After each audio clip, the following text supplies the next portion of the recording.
How can a nation expel an occupying force from its territory? On the mainland, Ukraine has provided a decisive answer to this question by confronting Russia's invading military with a powerful defense and, on occasion, launching counteroffensives to reclaim what Russia tries to seize. Crimea, however, is an entirely different matter. Ukraine is not engaged in direct combat on that peninsula. Instead, their approach is far more straightforward. To make life so unbearable for the approximately 800,000 Russians who have relocated to Crimea that they are forced to depart, causing Putin to lose his grip. October 13th witnessed Ukraine taking another move toward executing this plan. A massive fireball exploded over Crimea as Ukraine delivered a crushing blow to Russia's logistical capabilities. That explosion, as the Kyiv Independent reports, was the outcome of Ukrainian drones hitting the largest Russian oil depot in the Crimean city of Feodosia. The attack, which occurred overnight on October 13th, was one element of a broader assault on multiple targets in Crimea, and it ignited a fire so immense that Russia was unable to conceal the reality of the situation. And how could such a blaze not be enormous? An anonymous source within Ukraine's security service, SBU, explained to the Kyiv Independent that Ukraine's drones eliminated several huge fuel tanks in a single operation. Drones hit at least 5 tanks. A large-scale fire is recorded on the territory of the oil depot, the source claimed, and we don't have to rely only on their testimony. Footage is also already making the rounds on social media that shows the incredible scale of the fire Ukraine ignited.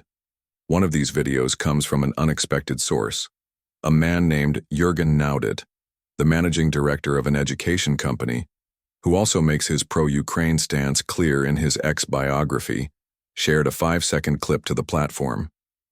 Feodosia will not receive any gasoline, Naudit declared with glee, adding that Russia's oil depot had intercepted several Ukrainian drones. That's a peculiar way to manage drones, one might think. Instead of shooting them down, they are intercepted by the very targets Ukraine intended to strike. The video he shared displays a ferocious inferno sending massive columns of smoke into the sky. It also appears to have been filmed from a window of a building within Feodosia, showing that the impact of Ukraine's strike was visible from inside the city itself. Additional footage is available on the Sun's YouTube channel, including the same 5-second clip Naudit shared. The Sun also provides a second video, seemingly recorded on a cell phone, capturing the same scene. The Feodosia oil depot is engulfed in flames as smoke pours into the atmosphere. We noted earlier that Russia tries its best to hide incidents like this. With what just transpired at Feodosia, it cannot succeed. Worsening the situation for Russia, the October 13th strike is one it should have anticipated. Russia should have, at a minimum, installed more capable air defenses at the depot, because it's not as if they weren't forewarned. Ukraine didn't verbally inform Russia of its plans to target the depot. It did so with actions. October 13th is just one of multiple strikes against the facility in recent weeks. The Crimean Wind Telegram channel states that this is the second occasion Ukraine has struck the Feodosia oil depot within a week. Around midnight, the Feodosia marine oil terminal was set on fire for the second time in the past 7 days, the channel reports. It also gives more details about the fire's sheer magnitude. The oil depot burning in Feodosia is clearly visible from space, according to the Crimean Wind Monitoring Group, citing satellite imagery. The scale of the fire is impressive. Thermal signatures show plumes of scorching air above the city and the sea. We said it was a big fire. Apparently it was large enough to be seen from orbit, but hitting it twice in 1 week wasn't enough for Ukraine. As Euromaidan Press highlights in its coverage of the October 13th strike, this is actually the third time Ukraine has targeted the depot recently. In addition to the 2 October attacks, there was a prior one on September 29th. The report also notes that the second strike on the Feodosia depot seems to have been timed to align with Vladimir Putin's birthday, a clear message from Ukraine. Oil is burning in Crimea, and Putin appears powerless to stop it. If he could, Russia would not have allowed Ukraine to strike the depot 3 times in just over a fortnight. Each of these 3 attacks has been successful, and each one gradually wears down the fuel reserves stored at the Feodosia facility. Euromaidan Press states that the depot contained 34 fuel reservoirs before Ukraine initiated its targeted campaign. Now, only 22 are left, and it's highly probable that Ukraine will strike the depot again soon. And why not? The October 13th attack demolished 5 reservoirs, meaning the 2 previous strikes took out 7 between them. Russia failed to prevent any of these attacks, and the remaining reservoirs are large enough targets for Ukraine to believe it can hit them repeatedly. Ukraine is slowly but surely dismantling the Feodosia depot. Soon there may be no oil left. The only caveat to this is the lack of official confirmation from Ukraine about carrying out the strike, as per Newsweek's report. This isn't unusual for attacks involving the SBU. The agency aims to keep its operational methods secret from Russia, so it often maintains a collective silence when major operations like this happen.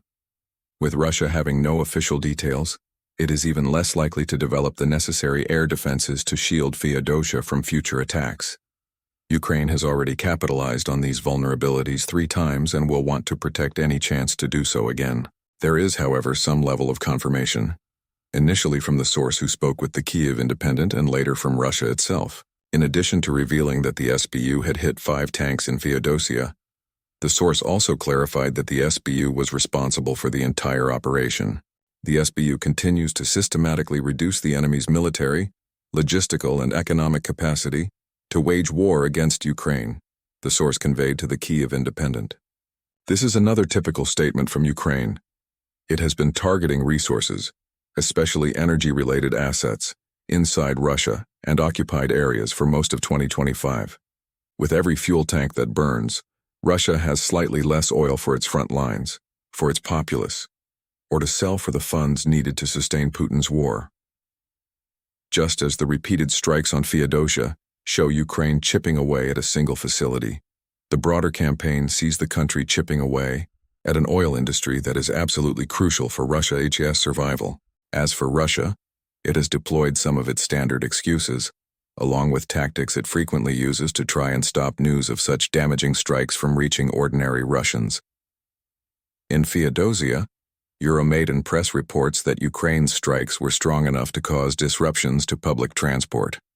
Train services faced delays of several hours, and the Feodosia authorities cut off internet access on the morning following the attack. A frequent Russian tactic, restricting internet service makes sharing real-time footage of a strike or its aftermath more difficult. It doesn't prevent footage from getting out before the shutdown, as seen with the videos mentioned earlier, and service is eventually reinstated, allowing sharing to resume. Still, it is a component of Russia's disinformation strategy aimed at obscuring the truth of what occurred at Feodosia. Another element of that disinformation is a claim we have heard many times before. The fire at the Feodosia fuel depot wasn't caused by direct drone hits, Russia attempts to argue. Instead, these fires happen because Russia is supposedly so effective at shooting down Ukrainian drones. It's an illogical claim, but it's the only narrative Russia has. This time, the Russian-appointed head of Crimea, Sergei Aksyonov, provided the excuses. As a result, a fire started. There are no casualties according to current information. All relevant services are already working at the site. Preliminary reports indicate that air defense forces shot down more than 20 unmanned aircraft, Aksyonov said in a statement. Notice the emphasis on downed aircraft rather than direct hits. Russia wants readers of these statements to believe the damage is from falling debris, not from Ukraine successfully hitting its targets. That is not what happened, of course. But unless Russia thinks it can portray Ukraine's successes as terrorist acts, its focus will always be on shooting drones down rather than on the drones accomplishing their mission. We can interpret Aksyonov words as an unofficial confirmation that Ukraine destroyed 5 fuel tanks at Feodosia.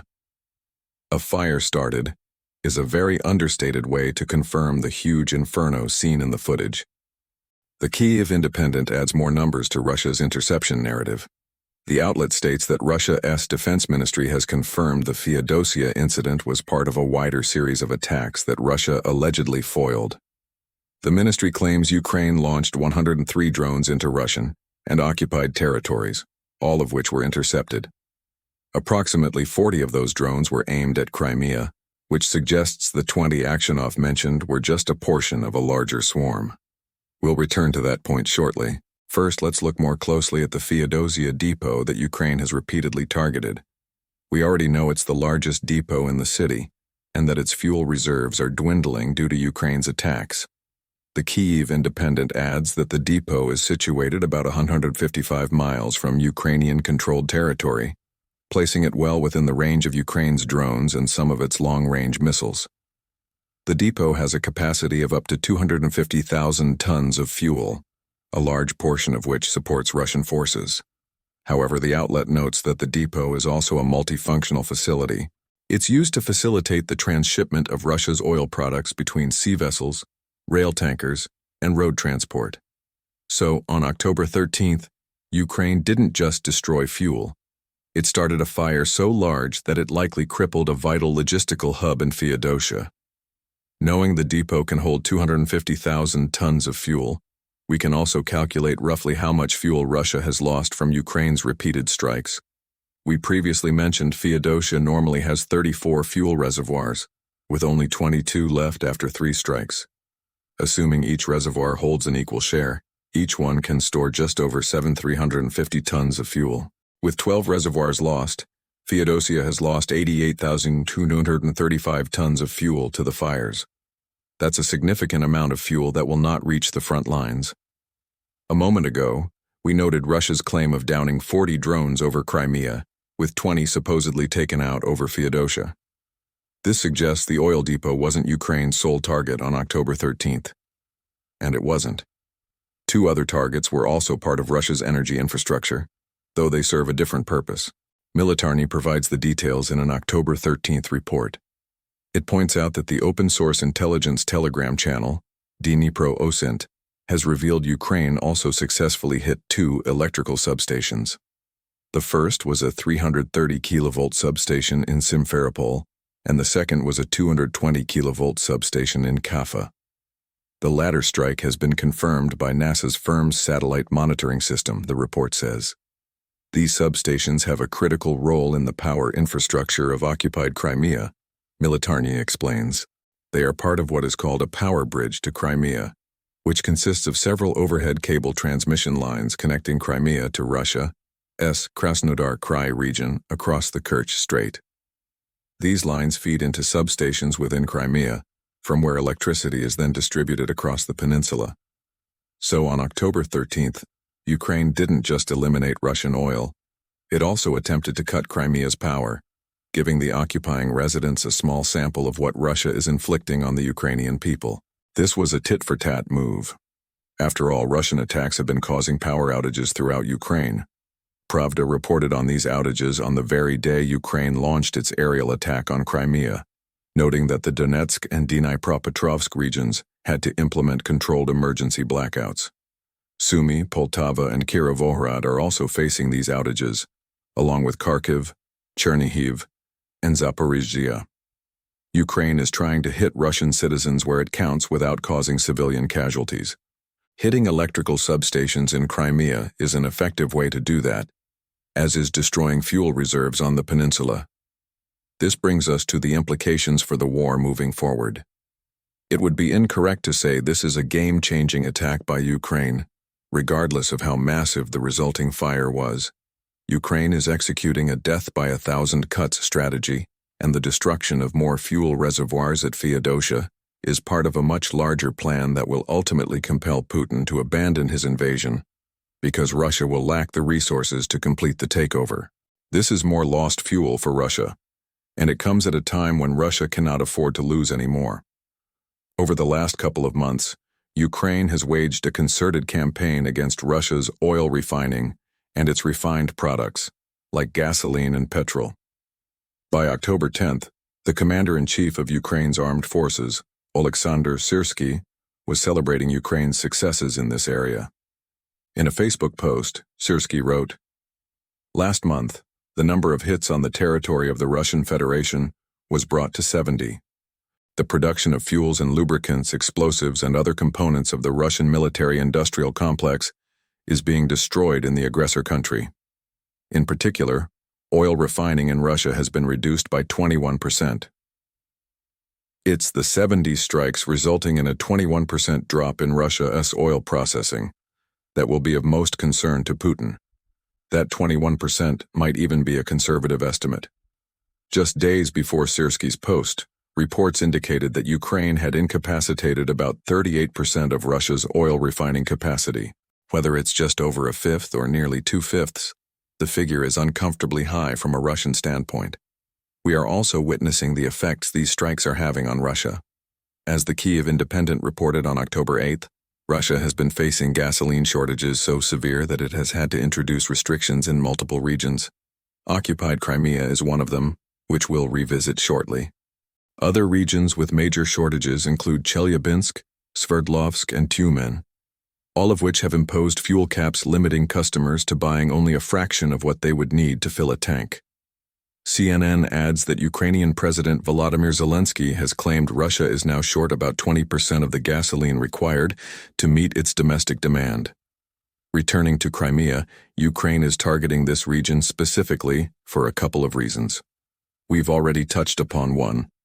Ukraine wants to ensure Russian citizens experience the pain Putin is trying to inflict on Ukraine. Crimea is a particularly sensitive point for Ukraine, as the Russian citizens there have only moved in since Russia annexed the peninsula in 2014. October 13th was Ukraine's latest effort to bring that pain to Russia, and it will likely result in even more fuel shortages on a peninsula already plagued by them. The Kyiv Independent detailed these Crimean shortage problems in its report on Ukraine's October 6th strike on Feodosia. It mentions that a Russian business publication named Kommersant conducted a deep analysis of 17,000 gas stations across Russia's southern federal district. Occupied Crimea falls within this district and has been severely affected by gasoline shortages. About 50% of the gas stations in occupied Crimea and Sevastopol had been forced to stop sales entirely following Ukraine's repeated attacks. The destruction of more fuel tanks will only exacerbate this issue. After all, losing fuel designated for the Russian military will compel Putin to draw more heavily from reserves meant for the people of Crimea. As those reserves diminish, more gas stations will be forced to close or implement even tighter restrictions on the local population. However, there is another reason Ukraine is targeting Crimea with these kinds of strikes. Crimea holds immense importance for Putin, and he is determined to keep it under Russian control. A significant part of maintaining that control relies on the 800,000 Russian citizens who have settled in Crimea since the annexation. Without them, Putin would have a much harder time arguing that Crimea rightfully belongs to Russia. Here is where the genius of Ukraine's strategy lies. By carrying out such frequent strikes on Crimea, it's delivering a message to the people Putin sent there. They are no longer safe. Their fuel is being taken away, and despite Russia's attempts to hide it, news of Ukrainian drone attacks is constant. Putin appears incapable of doing anything about it, even after moving more air defenses to Crimea. Ukraine hopes that eventually, something will snap within the Russian population living on the peninsula. They might decide they want to return to the Russian mainland. There, at least, they wouldn't face weekly airstrikes on military targets near their homes and could possibly escape the fuel restrictions rampant in Crimea. The idea of escape may now be on the minds of many of Crimea's Russians, which is terrible news for Putin. He needs his people to remain in place to legitimize his control. Ukraine wants them to flee, and it will continue hitting Crimea until they do.